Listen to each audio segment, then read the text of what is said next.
What's up, everyone? I am the Kaiju no Kame from the Toku and Animation News Network, and it's the end of 2023. Can you believe it? We're already done with this year, which means I have movies list to talk about.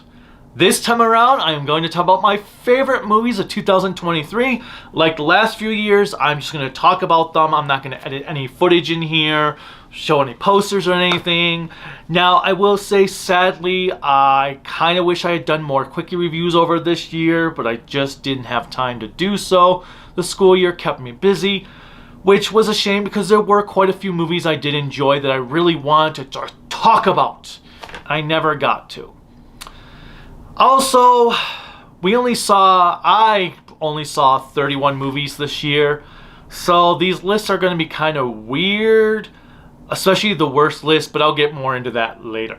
Right now, let me grab my cheat sheet and talk about my top 10 favorite movies. Number 10 is Totally Killer.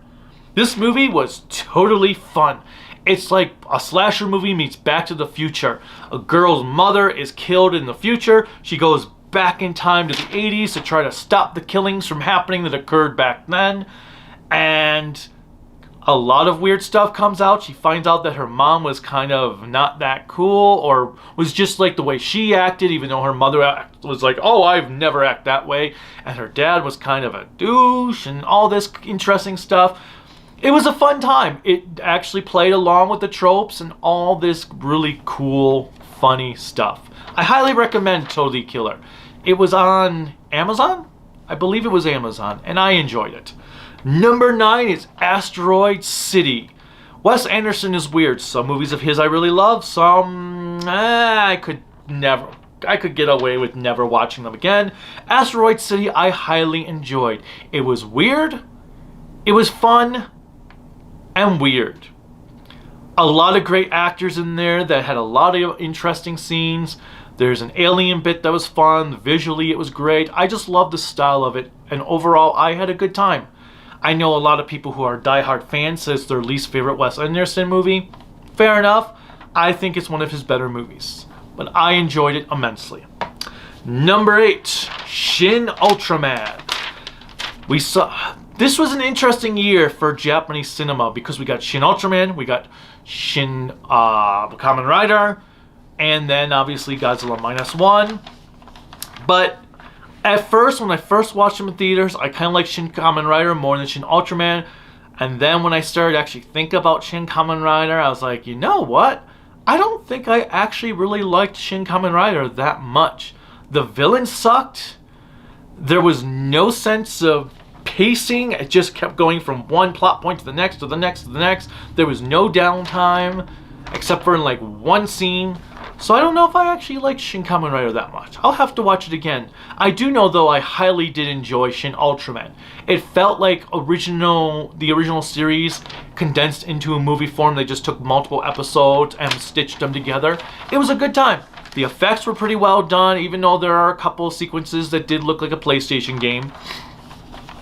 But yeah, Shin Ultraman was well worth it, and I am so pissed off that we never got the Blu-ray it deserves in America. I'm hoping that Canadian Blu-ray that's coming out soon ends up being worth buying, because then I will buy that. I know Mad Men had just released a copy in the UK, or was it the UK? But it's also region coded, isn't it? And the subtitles are burned in, so we'll see how this Canadian release is. Number 7. Guardians of the Galaxy 3. This was a rough year for Marvel. Their movies have been, except for No Way Home, their movies, and then Guardians 3, their movies have been not exactly good. Like Ant-Man 3 is atrocious. It's like I just feel like right now we're in this filler stage where they don't know what they're doing. They had all their big plans when Endgame ended. Now they're just hiring their C and D teams to write movies until they figure out what they want to do.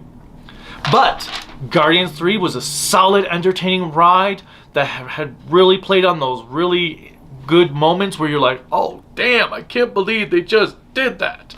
The villain was really well done. And it was a fun time, and there is a sequence towards the end, an action sequence that's like flows along with this great camera work as if it is done in one take. That was pretty damn freaking awesome. Number 6, Across the Spider-Verse.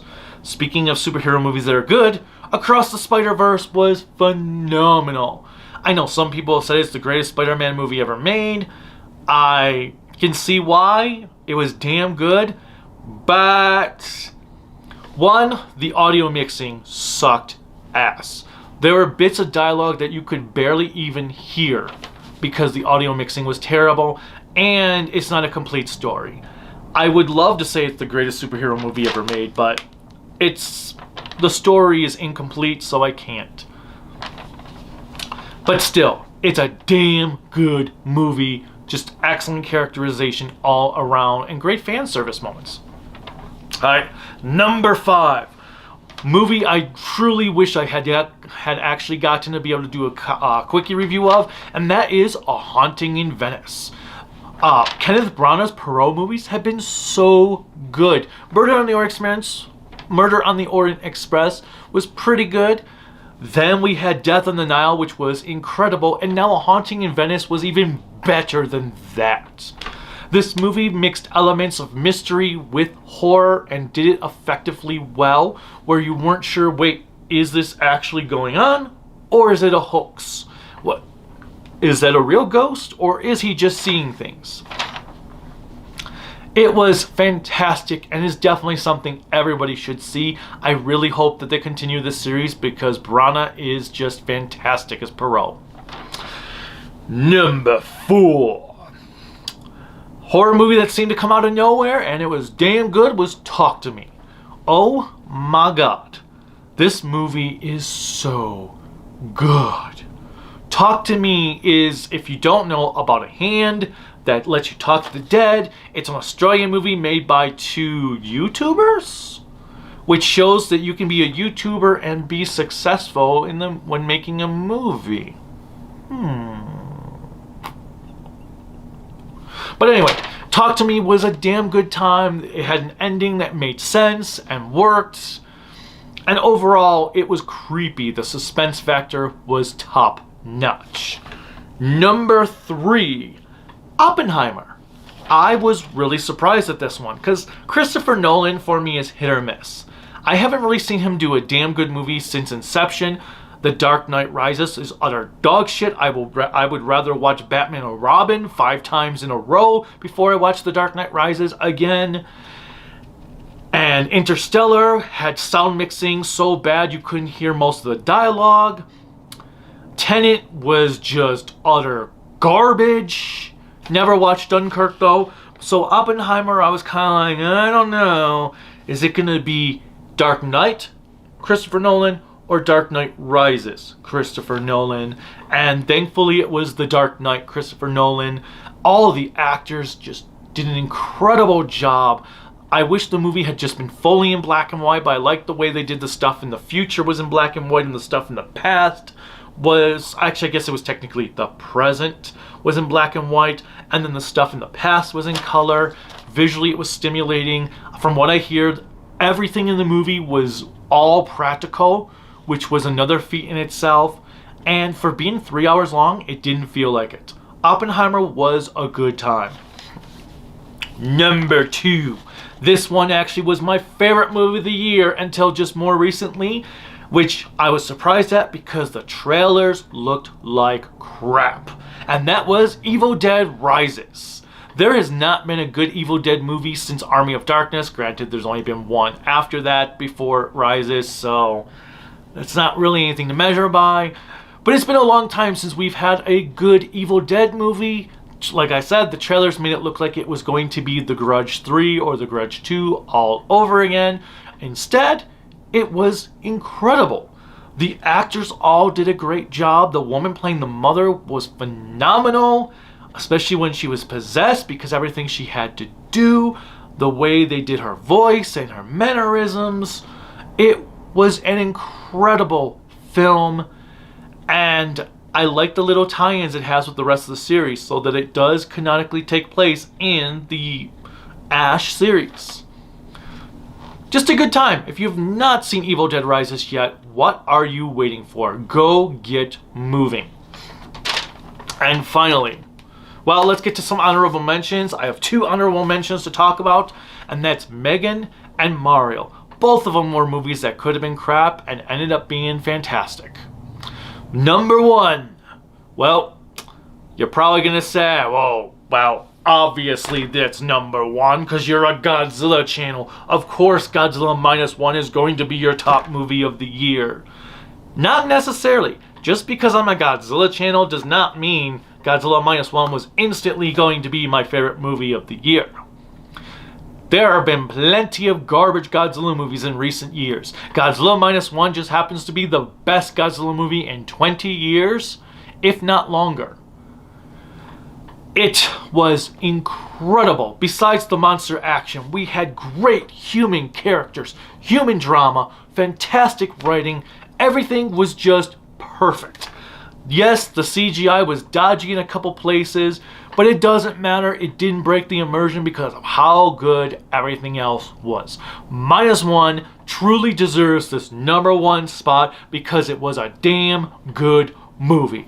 I wish I had gotten to see it a second time, but every time we tried to go to the theater to see it, the theater was already sold out of all the good seats, or we were sick, or the school was going on, so I didn't get the chance to see it again, which is a shame. So I'm hoping it doesn't take too long to come to video. However, you never know with these things because it is Toho. It could be 2 years before we see it on video in America, which would be a real shame. If anything, they have a subtitle track for English subtitles. Toho, put the damn English subtitles on your Japanese 4K release. That's all I'm going to say.